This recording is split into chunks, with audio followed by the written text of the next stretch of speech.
Sparse crowd. Okay, call the meeting to order. First, I want to thank everybody that we had to switch dates. Next week, I've got to be down in Columbus with the State House next Friday, so I told the governor that, I probably could get this meeting moved. So, Yeah. Governor, thanks you. Okay, first thing we had to do is approve the minutes of October 22nd. So moved. Moved, Second. second, discussion, not, all in favor, say aye. Aye. Oh, good. Business. Boy, just looking at these numbers just makes you smile, okay? And I would be the first one to admit that I would never have thought a year ago that we would be in this shape. I mean, this is something that obviously has been an absolute incredible positive. I mean, the virus is the virus, but we seem to have come through it and come through it very well. So, with that, I will not steal any more of your thunder, I promise. No, I don't. All right, so we're looking at the November financials. As Al said, our revenue year-to-date for general fund is $21.5 million. So in November, we had a lot of revenue come in. Namely, we had $900,000 in income tax. We had another $578,000 in admissions tax, and then $889,000 in lodging tax. So with those kind of numbers, put the general fund revenue at that $21.5 million figure, which is still not comparable to 2019 or 2018, but obviously it's a welcome addition to rebounding from where we expected and where we budgeted to be for 2021. Obviously, we wanted to budget conservative, not knowing where we were going to be with a pandemic this year. As you all recall, the admissions tax was a huge unknown for this year. We weren't sure what Cedar Point was doing. They had those gold passes that were good for 2 years. So we're finally seeing the revenue from those gold passes coming in. The expenditure. Timing-wise, the admission tax, have we received in this financial statement through their hollow weekends or whatever they call them now? Correct. Yes, we did. We received that at the end of November. It was due by November 20th. Okay. Our expenditures in the general fund year-to-date, we're at $18.2 million. Again, we're down in expenditures. We were trying to be conservative, make sure we held down expenditures, and we've done that. 2019, as a comparable, the expenditures were $19.7 million. So we're $1.5 million under where we were in 2019 for expenditures. So we're doing really great on that. Largest part of our expenditures is always our employees' wages and fringe benefits this year. We have expended $11.4 million. Comparatively, in years 2019, 2018, we were $2.6 million and $13.4 million. So holding down expenditures and the additional revenue coming in has been what's generated our cash balance at the end of November to be $7,763,055 in our general fund.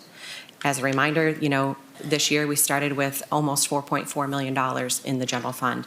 So we do have some expenses that will get paid out in December. We'll have debt and capital that will get paid out in December. We still expect the general fund cash balance at the end of the year to be between $4.5 million and $5 million this year. So definitely great news. We're happy to be where we are at. The employee account for the end of November was 233 full-time employees. We're still actively looking for some employees, some positions to be filled. When we talk about the 2022 budget, I'll have a slide in there on where we're at with employees and where we expect to be for next year. In Al's favorite fund, the Payroll Stabilization, with the additional transfer that we did. Yeah, you can name it after me. Go ahead. Al's fund, in Al's fund, the balance at the end of November is $715,000. We've done the transfers for all the expenditures that we know of that are eligible to come out of Payroll Stabilization so far in December. The balance now is $399,000. So exactly where we targeted to be, we said we wanted to be about $400,000, and so that is where it's going to end up, pending any surprises between now and the end of the year, but I don't expect any other retirements or resignations here at the end of the year. Again, this is a pleasant meeting as opposed to a few of the other ones. Obviously, we can't let our guard down. I mean, you still have to be vigilant. 22 is when we start to talk about 22. That seems to be an unknown for all budgets that I'm dealing with. I think whether you be the hospital, the bank, the city, and anybody that, who knows what 22 is going to really bring, okay? And we hope no big surprises. Absolutely. Okay, are we going to discuss the budget at all today? Yep, I have a presentation on the budget. I wanted to touch on. Let's do the benefits committee. Let's do another positive thing. Let's stay out of this nice positive notes. Absolutely. So Benefits Review Committee met. This committee is the committee that helps establish what we're doing for administrative employees for their wages for the upcoming year for 2022. So just as a reminder, we do have 3 unions. We have a fire union, a police union, and then we also have an AFSCME union. And we are in negotiations with those unions for the years 2022, 2023, and 2024. We hope to have something to commission coming shortly for at least a couple of those unions. The Benefits Review Committee, when they met, they're recommending a 2% cost of living adjustment for the administrative employees and a one-time bonus of $1,750. This is for the full-time, non-probationary, non-bargaining unit employees, so just the administrative employees. The full-time, non-bargaining unit employees did not receive a cost of living increase in 2021. So in 2021, when we budgeted, the administrative employees were the only group of employees that did not receive a wage increase. The fire union and the police union both received a 3% increase, and then also the AFSCME members received a 2.5% increase. So the bonus is kind of our thought of our administrative employees didn't have the opportunity for a cost of living adjustment in 2021, so this bonus is a nice gesture to repay that to them. The cost of living increase will go into effect for the first pay period of 2022, and the one-time bonus, we're looking to have that paid out before the end of the year. We have the final pay of the year is on December 31st. Approximately how much does that entail? So if you're looking at just the bonus amount. In other words, the cash that will go out for the $1,700 before the end of the year, what is? The cash going out equals $73,500. So it's not, I mean, anything's is a lot of money, but it's not that material based on our financial position. Correct, and that's not all general fund, that is all general fund, water and sewer, it's split accordingly to where the employee is working. The 2% increase is just over $47,000 increase to the budget. Now, all, like the fire chief, the police chief, and that, they're all on a salary position that Mr. Whoopser works with, they're not part of this program? They're considered administrative employees. Okay, thank you. So there are 42 administrative employees that we have currently. So the chiefs in both departments would, Okay. they're always been administrative employees. I just wanted to make sure that I was understanding that correctly. Correct. So I'm happy to have any discussion with this. Sure. Was that 1,700, is there a reason why you did it a flat dollar amount as opposed to a percentage of a salary component? Because it sounds like it could be a little bit skewed depending on It is. It benefits the employees making a lesser amount. So the employees making a larger salary, it's a little bit of a reduction for them if they were to receive a 2.5% or 3% increase, but it helps the folks that are making less. So I kind of figured as much, but I wasn't that was the sure. justification. Thank you. Mr. Chair, based on our current financial condition, I'd like to make a recommendation that make a motion that we recommend this to the city commissioners for approval at their next meeting. I don't know, is that did the commissioners approve that, or is that something? Through the chair, to the committee, the commissioners would approve it after the finance committee. So this goes to the commissioners, and actually that's by legislation, yeah. Mr. Muntz has made a I'll motion second that it. we recommend this to the commissioners. And you seconded? Okay. Any discussion? None? All in favor say aye. Aye. Well-deserved. You did not take the money last year. We were very conservative, and I know that everybody, because of short staff, picked up Absolutely. well, that Mr. Whoops is shaking his head. No. Yes. Okay. Great, thank you. So the next up, we do have a presentation on the 2022 budget to discuss.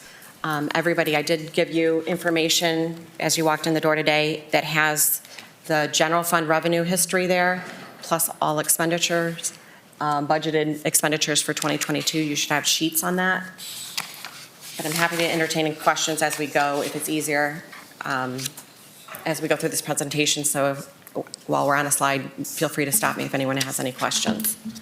Now, with the deal that we have made with Cedar Fair, Cedar Point, whichever, is that baked into the 22? When does that start? You gotta help me a little bit with timing. Mr. Whoopser, can you help me with Yeah, timing? through the chair and to the rest of the committee, we've estimated very conservatively for that revenue in 2022. Okay. Because, in two things. One, we want to see how it collects for the year, but also because everything that they sold for the 2022 season, including passes, before January 1st will be taxed at the previous rate. Okay. So we know it'll be a reduced rate for next year. Okay. And then we should start to realize the full amount of that revenue in 2023. So we budgeted conservatively both on revenues that we'll collect under that new fund and expenses. So a lot of the commitments that you see in that memorandum of understanding between us and Cedar Point as to how those funds will be spent, you'll really see the first full year of those programs take off in 2023. But we'll be expending some of those resources and planning for those programs next year, or related programs, and then really in earnest beginning the work in 2023 on implementation. Yeah, I just wanted to get that out on the record so people didn't Yep. expect to see Yep. those funds in 22. And Yep. yes. Thank you. Thank you. All right, with that, we'll jump in. So here's some slides, and I just have like about 10 slides to go through, so there's a lot of information here. The proposed budget, on this slide, I'm giving the history for 2019, 2020. Year-to-date, where we're at, this is through Wednesday of this week, so that's December 8th information there, and where we budgeted for 2021. And the far right column is the 22 budget and what we're proposing for the budget. As everyone knows, we do fund accounting here with the government, so there's many funds that make up our budget. Primarily, a lot of our conversation has always been about the general fund. General fund expenditures for 2022 are budgeted to be $25,040,321. As Eric said, we have the revenue in there conservatively for the new deal with Cedar Point. The expenditures, are not budgeted yet. We're going to see a capital budget early next year that will lay out all capital projects, and a lot of the new money from Cedar Point, we really won't know where we're at till later in the year. So we have revenue coming in, and we'll decide later in the year the best allocation for that, depending on the memorandum of understanding that we have with Cedar Point. So general fund, like I said, was the first fund. There's many funds that make up our budget: street funds, state highway, transit, park and rec, pension funds, and it goes, I got 2 pages here of all the different funds that are listed. Our capital funds, we have water and sewer funds. All of these, again, have the history from 2019 through 2021, and then also our proposed budget for 2022. The far right column at the bottom there is the grand total of what the budget includes. There's $81,804,185 budgeted. If you look back from prior years, we're in line. Again, there's going to be some additional money spent in the budget when we get the capital plan to everybody. Of those funds that we're budgeting, the 81 million, this is kind of just a nice slide to show the breakdown. The dark blue on the bottom, starting in 2014 going to 2022, this shows the money that's been spent on salary and fringe benefits out of the total budget. And then the light blue at the top is other expenditures. So we do have an investment in our employees, but we also have greater investments in the budget going to benefit the city of Sandusky and make improvements for the city of Sandusky. So it's nice to see that, sometimes you see charts where, a lot of our money is spent on personnel, but this shows that, we do have a lot of other expenditures and capital projects that go on that benefit the city. Here's a slide showing the number of full-time employees by department, starting with the police department going down. First column shows you 2021. As I said, right now we're at 233 employees at the end of November, but our budget for this year, we expected to have 240 employees in 2021. Next year for 2022, we have budgeted 245 full-time employees. The positions that are changing, I've highlighted in blue. The fire department, we're hoping to have a fire chief real soon. The recreation department's looking to bring on somebody next year. The code department will have an additional full-time person in the last quarter of the year. Community development has the possibility of bringing on one more. Facilities and grounds and the horticulture department is always looking for additional help there. So those are the 5 positions that are budgeted in 2022 that were not budgeted in 2021. It appears that that police and fire, other than what you just indicated about a chief, seem to be fully staffed. I've read it in the paper different times about that we're not funding our police or our fire. So can you speak? I mean, are they pretty much staffed the way they, obviously, every chief will tell you he needs more people, but. Yeah, through the chair. So the fire department just finalized the testing process for one of their candidates. They're going to start January 3rd. And so the fire department will be fully staffed once Good. City manager makes a decision on the chief. But as far as frontline personnel, they're fully staffed, and we've kept them fully staffed all year, just as people left and fill in positions. But so the fire department's fully staffed right now. The police department's a little bit different. As Chief Oliver has tried to hire candidates, we had a very small pool of candidates when we did our testing process earlier this year. We only had 16 candidates, which is not very good, but we got some quality candidates out of there. So they're in the process. They just opened their testing process December 1st. They'll close it January 15th. Currently, they're down, I believe, four full-time officers. But at least we're trying, okay? They'll be fully staffed by summer, so or probably by late spring at the most. So the city manager, finance director and commission has also supported the police and fire being fully staffed, and we've done everything that we can to get them to fully staff. It's just sometimes those processes take time.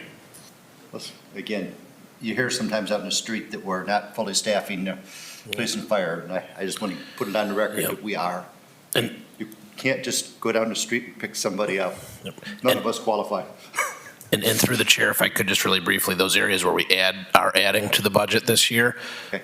For example, I'll use community development because I know that often comes up. While we're going from 7 to 8, pre-pandemic, the total staff number for community development was 10, so we're still at a reduced number from what those totals were, whereas police and fire did not see a reduction in budgeted staff over that time, as Chief Warzak mentioned. So. Correct, and that's worth noting. So our employee account previously, we saw 253 full-time employees. So we're still down and not budgeting all the positions that we had pre-pandemic. So this slide is showing the general fund expenditures. On those first slides, it showed all expenditures. So this kind of hones in and spells out where we spend our money in the general fund. General fund expenditures, again, are that $25,040,000 figure. Police department and fire department are going to be the largest expenditures for our general fund. Police department with the records clerk is about 19% of our budget in the general fund. Fire department is 20% of the budget. So again, to the point Al was making is that, we're investing in our police and fire and making sure the community is safe. Other departments in there, horticulture services, that's a large department as they take on our facilities, our grounds, the greenhouse. They have a lot of responsibility and a lot of duties that they take on, and they're only 6% of the general fund budget. So this slide, like I said, just kind of lists everything going down. Muni court is also included in our general fund. Administrative support, the very last department that's listed, that includes all the transfers that we do from the general fund over to the capital fund. So that's why, they're going to sit at 30% of the general fund budget, but that's because those dollars go to fund capital projects, which is a different fund outside of the general fund. Safety forces, so I put slides in here for the police, and the next one will be about the fire department. This shows in the dark blue at the bottom by year what the dollar figures that we're going for salary and fringes for the police department. 2020, you'll see that we were kind of in a lull. That was kind of a bad year for the police department. A lot of people didn't want to be police officers. We had some people leave. We also were down in the budget and what we budgeted in 2020. We were down 2 officers because we were unsure of what was happening with the pandemic, and we were trying to recruit some people also. So that's the only off year, but typically you'll see that, we're spending about $4.5 million on funding for employees in the police department alone. The light blue expenditures at the top show, they're not taking much for equipment and other expenditures. The police force is for the employees and getting the safety of the community in mind and getting the employees out in the public. This one shows the fire department total expenditures. Same thing, your dark blue is going to show most of their expenditures are going to be your personnel again, and the light blue at the top is their other expenditures. They have a lot of equipment that's a little more expensive than what the police department gets. A ladder truck for the fire department is going to run you over $1 million, where the police department just needs a simple cruiser to get from A to B. So their equipment is a little bit more. That's why you're going to see their other expenditures look greater than what. When we do fire $1 million, do we usually bond that out or Correct. or do we lease it through friendly leasing company? And I'm joking about that. Do we usually bond that out? Is that? The ladder truck currently is sitting on the various purpose notes, so it's been kind of rolled over from year to year. Okay. And it's going to get paid off next year in 2022. So we've talked a lot about expenses. This is the revenue for the general fund. So the revenue for the general fund is estimated to be $25,233,700. So this is about $193,000 more in revenue we're expecting than what we've budgeted. So there's still some surplus sitting there. So, if something comes up, we still have some cash, wiggle room in the 2022 budget before we would dip into anything that we have in reserves. As a reminder, this year, we look to have about $4.5 to $5 million sitting in the general fund cash balance account. So this is a well-balanced budget, taking care of a lot of items, and we still are going to be able to hopefully add a little bit to the cash balance if the year goes as projected.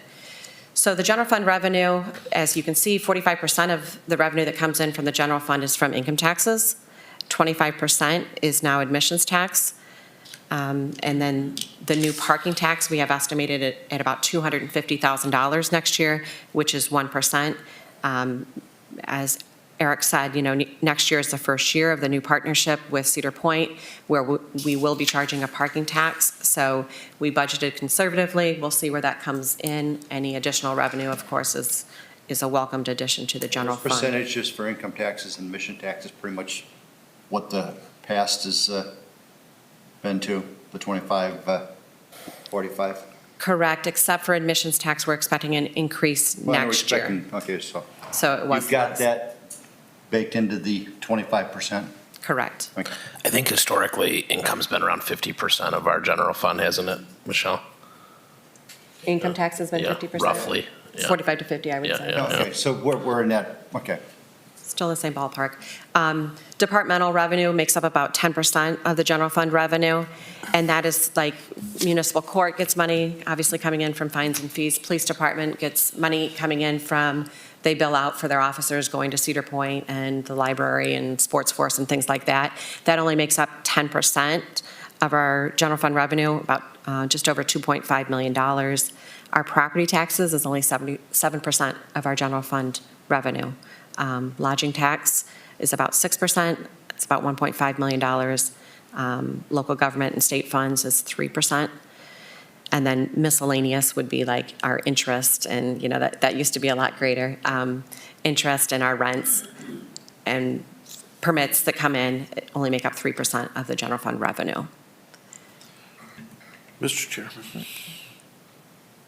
Now, this budget that we're looking at, help my timing on things, the commission usually likes to try to vote on that early in the year, February, March timeframe. The plan Brady, is, do you know when you're hoping to vote on it? I think by our charter, I think there's a specific. By March. timeline, Yeah, that has to be in there. Michelle will know that. Yes. Is it April 1st? so ORC says that we have to have it passed by April 1st, but our charter says we cannot pass it prior to the first meeting in January. Okay. So this allows any new commissioners that are coming in to Right, have the so, opportunity yes. to weigh in on the budget. So the plan is to have this presented to commission on the December 21st meeting as a first reading and a public hearing that day, and then we can vote on it if they so choose on the first meeting in January of 2022. Okay. I knew there was a deadline, but I didn't know this. I know Mr. Murray always liked to push it up as far as he could. I assume Mr. Brady's the same way. Mr. Chairman, just had a quick question. When the cops go over to Cedar Point and you see them stationed there, it's more visible now than it ever has been. The police, are we getting reimbursed for when the policemen are there for that time period? Yeah, Former chief? I was going to comment on that because Michelle said that was 10% of the department budget, or the budget, but any detail that any police officer works throughout the city, whether it's Cedar Point, the library, the schools at football games, any of those activities are paid 100% by whatever organization is doing their hiring. So whenever you see an officer over there, Cedar Point's paying their total salary. It's generally an overtime, so whatever officer's there, it's their overtime cost. Do we just have a set dollar amount that we charge? We have a set dollar amount for the schools and library, Okay. and that's per the contract with the union. But any of those expenses are, any bike week, all that stuff is 100% paid by whatever organization is hiring police. Similar to fire, some firemen will be over for when they have fireworks at Cedar Point. Those overtime costs are paid by Cedar Point. Bike week pays for them when they're down there. So the city does recoup 100% of any expenses that it's not coming out of the taxpayers. Again, thank you, just good. I just want to get all this stuff in the record because everybody questions, what does and doesn't happen. So we're transparent. This is what's happening, folks. And Mr. Thank you. Chairman, Bike Week is a big number, and that goes back a long time. That is a huge number. I'm sorry. It's Bike Week when Oh. the cops or the police are a big number for that event. Just saying. And what Sir Alex is saying is basically that's being paid by Bike Week. Perfect, That's what I understood, correct? Yeah. Absolutely, yes, sir. Yes. perfect. Okay. Just out on the record so nobody questions it. Well, they can question it all they want, okay? This next slide is showing the cash flow in the general fund, and I know Commissioner Murray always talks about the cash flow and seeing where we're at. Highlighted in green are all the months that we received more revenue in the general fund than we had expenditures. This starts with, at the top, 2014, going down to 2021, and it goes by month then across the top. March, you'll see every March is when we get our property tax funding, so property tax will come in on March, and it comes again in August. And then typically, late May through October is when we're getting all of our admissions tax, lodging tax, and income tax dollars related to the tourism and the summer influx of people. So this kind of is a nice slide just to, as we're looking at budget and, if we're looking to budget and spend money, obviously we have to wait till the second half of the year and seeing where the revenue's really coming in at to make sure everything's on target. So earlier in the year, January and February, we're not going to see much revenue. It'll come in the middle of the year. And then we have Al's Fund. I want to make sure we touched on Al's Fund, the Payroll Stabilization Fund. As I stated earlier, our balance at the end of November was over $700,000, but we already knew we had expenditures, and we make the journal entry here in December. We've done that. The current Payroll Stabilization Fund balance is $399,667. The slide shows that in 2020, when the pandemic hit, so did our 27th pay period. So that was the year that we had 27 pay periods in the year. That doesn't happen again. I believe it's 2031. So we have some time before that happens again. But in 2020, out of the control of the city, Ohio Public Employee OPERS the retirement system made a change to their health care. So we saw people leaving in 2020 that we didn't expect, out of our control, but thank goodness that we had the Payroll Stabilization Fund there to help pay for those retirements as those people left. Hey, anybody that went through 08 knows it. Yeah. Right, Mr. Stahl? Yeah, that's why I'm sitting in this committee and not with the guys in the back row. Yes. Al, if I One may- of the reasons. Oh, I'm sorry. Michelle, just clarify why 2020 doesn't have any revenue showing? It was the pandemic year, and there wasn't extra funds at the end of the year. We ended the year with $4.4 million, and the fund balance was still enough. There was still $157,000 in the fund at the end of the year, so we kind of held off, but we were able to make that up this year. We made the additional funding this year. So the blue line shows your expenditures every year. 2020, we did not fund anything into it, but again, the balance was such that we were okay going into 2021 without doing that. Currently, in 2022, we're looking to put $95,000 is what's budgeted to go into there. And then I just put a note on the side there of what we have for possible retirements. This does not mean in any way, shape, or form that these people are looking to leave, but these are the people that are on the radar. We have 21 employees currently with 25-plus years of service. Typically, it's police and fire employees that have their retirement system that says they can go after 25 years of service. If you're an OPERS employee, it's gone up to like 32 years of service. So wherever they fall, it's based on their own, what's going on in their own life, whether they want to retire after 25 years of service or they're going to stay for 7 more years. It's really unknown. And then we also have 11 employees that are age 62 or older. Younger, I should say, right? They're young at 62 So still. let's, I better say 62 years age Yeah, you're or looking younger. at this table? So those employees are on our radar. She was a good employee. So those employees are on our radar, and the payroll stabilization should be able to handle next year if we have anybody leaving. And then with that, that's all I have. If anybody has questions or comments, I've got, all the information, all the different accounts. I did give you guys just the, basically a condensed version of the budget. Happy to email out everything for you guys. I really, as Mr. Manchin knows, I don't want to get down into the weeds and see how much we're spending on waxing the floors or anything like that. We trust management with those decisions. Yes, sir. I do, through the chair, and to Michelle, one quick item that I noticed early in the presentation. For 2021, there was a healthcare expense item of 4.3 million, and it looked like it was flat for budget 22. Just curious, with additional employees and rising healthcare costs, how that doesn't change. So right now, where we're at for 2021, and this includes expenditures up through December 7th, we've spent $3.7 million. So that still gives us about Oh, I see, okay, so you had not met budget to that point, you were still, so you're budgeting based upon. where we're 21, actually at. right? Okay, thank you.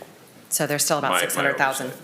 All right. No, And that's a good question. We do That's a big item, yes. Yeah, I had not factored in the year-to-date versus budget, and so you still feel comfortable that the 22 number would be We should be okay. funded at that We- level, we have a staff- even with additional hires? Yes, because if you look at 2019, the expenditures were just over $4.1 million. So Okay. we still have some wiggle room there. We will not have as many employees as we did in 2019, which, really doesn't mean, it means something with health insurance, but again, population and where your expenditures are and, how healthy everyone is going to be is I did unknown. take Al into the weeds a little bit. I'm sorry? You didn't want to go into the weeds, but I took you into it. No, that's not the weeds. Mr. Chairman. That's the tall grass. The weeds are. Okay. Yeah, you can go a lot deeper than that. We also have a stop loss. I mean, Thank you. we get a really sick person, don't we have a policy Yes. that covers us after X amount, and I don't remember that dollar amount, so It's $150,000. Okay. So if we have somebody that's make has sure a they really come to bad year. Fireman's Hospital. I'll take 'em. Yep. And we still have a balance in the health insurance fund at the moment, just over $2 million, and that's where we're targeting, hopefully to stay, is around the $2 million mark going forward. So there is cash there if we need it. The expenditures were just budgeted at $4.3 million. Mr. Chairman, Michelle and her staff have done an awesome job reorganizing the way this is presented to us, and this is the best we've ever seen it. It looks absolutely awesome. Thank you. Thank None you. of that- Thank you for your efforts. My compliments that she did not give me something that looked like. Because I didn't- forgot my iPad this morning, so if you did that to me this morning, I was done for. And through the chair to Craig, I wouldn't want to overlook my role in this process, which was basically taking a glance at it and saying, looks really good, so. I'd like to commend Eric for his fine I work. love that, yeah, exactly. Well done. Thank you. And one last comment. Mr. Waddington and I will remember when we did go into the weeds on this, when we first started in this game. We worried about pencils and we brought the judge in, remember? And we did it at night, and this thing went on for hours and hours about paper clips and pencils. Now we have cell phones now. What's that, Watt?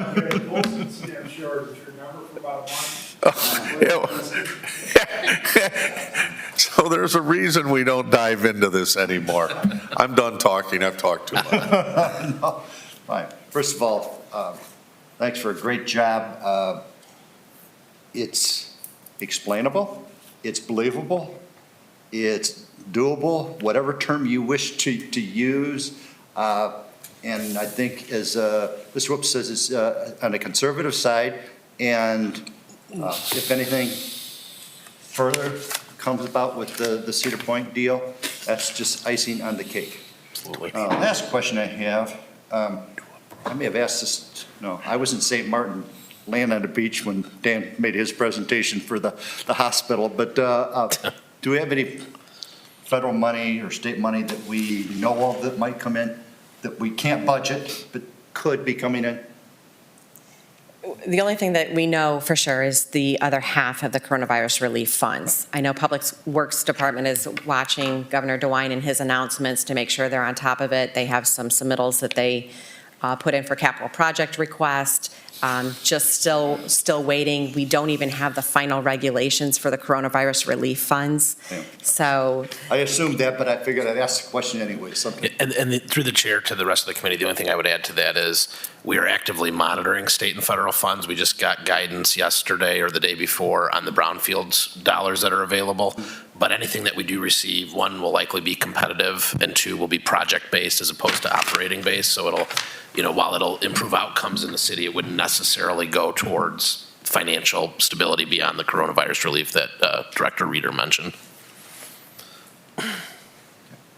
I guess I just, one last thing real quick on the budget, and I'd asked City Manager Woopser and ex officio Mayor Brady to make sure that the City Commission knows on Monday our accolades for the Finance Department and all the department chairs that were involved in this, because I know it's not just Michelle cranking these numbers. There's a lot of people involved at a lot of different levels. So please pass along publicly for us on Monday evening or whenever the next meeting is. And Our support. Mr. Stahl just handed me a note. Mr. Munchin, you took care of what Mr. Stahl basically had handed me that, I would like to take get a motion that obviously the city commission, I know will not be approving this in December, but the first reading is that as far as the finance committee goes, we feel that, as Mr. Munchin said, the budget that has been presented to us is well thought out and doable. Yes, yes. Is that phrase, I'll take, is that your motion? Sure, that's my motion. Motion, can I have a second? Second. Second. Discussion? All in favor, say aye. Aye. Now, we need to figure out next year, and Michelle and I talked, that quarterly meetings at this stage is probably adequate. Now, I'll throw in one caveat. I think you're all well aware that we're still waiting for the 20 audit. To get my years straight here, Michelle. 2020. Obviously, we're going to have to meet on that. And Michelle also reminded me that this next year we go to the state auditor. Is that correct? So I don't know. We can't set that meeting up at this stage, okay, for when they want to come in and meet and go through their, what they have to tell us, okay? I was going to use another word. I figure I better shut up. But what they, so Michelle came up with the following dates, and we will get this to everybody quarterly. Quarterly dates, we were looking at staying with the third Friday, so we were looking at February 18th, hoping that we would have an update on the 2020 budget at that Yes. meeting. Also, we'll be able to recap the 2021 year-end Right. at that time. Then June 17th, September 16th, and December 16th. So I can send all those dates out. And And the only addition to that, which we, at this stage, just don't know, is if we need to meet with the auditors. correct.